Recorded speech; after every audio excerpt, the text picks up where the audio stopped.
Hey, welcome to EPN. My name is Victor Lucas, and we bring you the latest in everything cool every single day. This rundown is brought to you by the fine team at the VFS School of Game Design.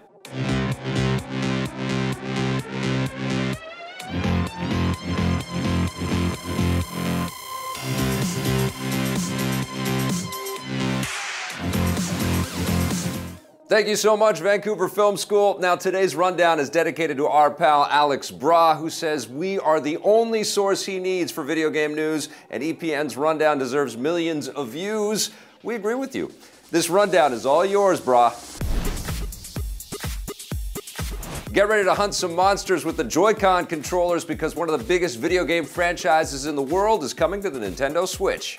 Capcom has officially announced that they're bringing the Monster Hunter series to the new Nintendo platform. They're not making a new game from the ground up, though. Instead, they're porting over the recent 3DS game, Monster Hunter Double Cross, which is an expanded version of 2015's Monster Hunter Cross, also known as Monster Hunter Generations here in North America. The 3DS version of Double Cross had more monsters and weapons, so expect there to be even more new content in the Switch version, not to mention the fact that it will have much better HD graphics. Bringing the popular Monster Hunter franchise to the Switch is a huge win for Capcom and Nintendo, and following the announcement, Nintendo's stock hit a 9-year high. Although the series has appeared on consoles in the past, it's best known as a handheld franchise, which makes it a perfect fit for the Switch, given the portable capabilities of the system.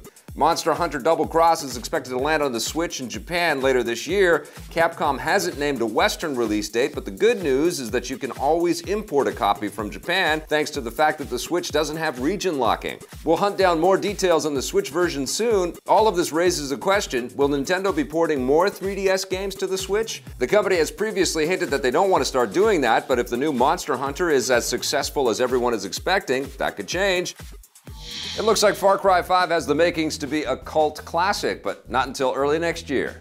Ubisoft has unveiled new details and several new trailers for their open-world shooter. As expected, the bad guys in Far Cry 5 will be a heavily armed doomsday cult that has taken over the fictional Hope County, Montana, with players filling the role of a junior police deputy out to liberate the county and its people. This is the first Far Cry game set in the United States, and the development team says that they picked Montana because its rural landscapes and isolation fits with the established tone of the series, not to mention the fact that it's still possible for every character to have a gun. That's a good thing because the side characters you meet along the way will play a more important role this time around, with players having the ability to recruit them in your mission to take down the cult. You'll also be able to recruit help from your friends because the two-player co-op from previous games is back. The developers have taken a page from other Ubisoft games like Ghost Recon Wildlands by adding more vehicle support to the game, including the ability to fly airplanes for the first time in the series. That beats a gyrocopter. Here's the bad news: you won't be able to play Far Cry 5 this year because Ubisoft has set a release date of February 27th, 2018. They had previously hinted that it would be out before the end of the year, so we'll have to wait a little longer than expected. The good news is that because it's not arriving until next year, Far Cry 5 will be compatible with the more powerful Xbox One Project Scorpio model that launches this holiday season. It will also be compatible with the PS4 Pro, as well as the standard PS4 and Xbox One models, not to mention the PC for you mouse and keyboard fans. Those graphics should look beautiful. And if you need more gun-toting mayhem in an open world, Rockstar Games has got you covered. A big new update is coming to Grand Theft Auto Online, the multiplayer component of GTA 5. Known as Gun Running, the new update is similar in size and scope to the recent Executive and Bikers updates, giving players the ability to form their own criminal organizations. Only this time around, you and your friends will be getting into the high-stakes world of illegal weapons trafficking. You'll be able to buy massive underground weapons bunkers and then fill them up by stealing military-grade hardware and then selling it off to the highest bidder. Loads of new weapons and vehicles are included in the update, including an all-terrain missile launcher and a full-service mobile operations center. The gun running update will hit GTA Online next month. Rockstar has announced that GTA 5 has sold 80 million copies, thanks largely to the lasting popularity of its online component. With numbers like that, expect them to deliver more updates well into the future. Thanks to the massive success of Hearthstone, Blizzard Entertainment has something similar in the cards.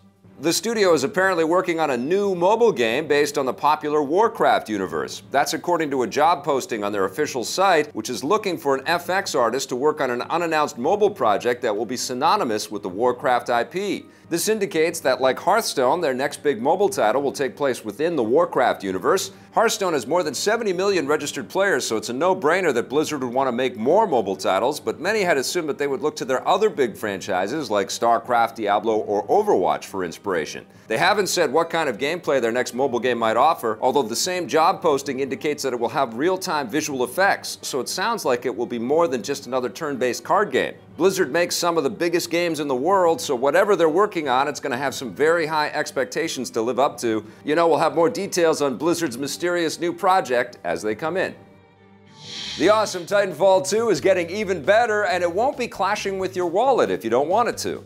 Respawn Entertainment has unveiled a new batch of DLC for the game called Monarch's Reign, offering a mix of free and paid content. The biggest free addition is the all-new multiplayer Titan called Monarch, which is more agile than other Titans and has the ability to upgrade and change its combat abilities during a match. A new execution and a remastered version of the popular Titanfall 1 map Relic are also available for free. As for the paid content, the DLC will have optional cosmetic enhancements like camo packs and new looks for the Ronin and Tone Titans. Back when Titanfall 2 launched, Respawn said they didn't want to charge extra money for new maps, modes, and weapons because it would be unfair to players, which is why they're instead making money off of cosmetic enhancements that don't affect your gameplay. Offering mostly free DLC is unique, especially in a big-budget game like Titanfall 2, so this is just another reason to give the game a try if you haven't already. The new DLC will drop next week. Xbox One players will be able to cull the herd with a bloody new game. The first-person combat survival game, The Culling, first released on the PC via Steam Early Access last year, is coming to the Xbox One. Developer Xaviet will release an unfinished version on the Xbox One game preview platform on Friday, June 2nd, giving players the chance to play the game and provide feedback to the developers as they finish it. The Culling is inspired by films like The Hunger Games, The Running Man, and Battle Royale. Up to 16 players are thrust into a massive outdoor arena and are forced to battle each other to the death as part of a sinister game show. And there are no respawns, so you only get one chance at victory. The Steam Early Access version has received mixed reviews so far, with many players complaining about constant tweaks to the gameplay balancing, so hopefully the developers are able to work out everything before the final version launches. They haven't named a release date yet for that. That's it for the rundown today. Thanks so much for watching. If you want to learn more about game design, visit our friends at VFS.edu. We'll be back again with a brand new episode on Monday. And in the meantime, check out some of our other content. And if you dig it, hit subscribe, all right?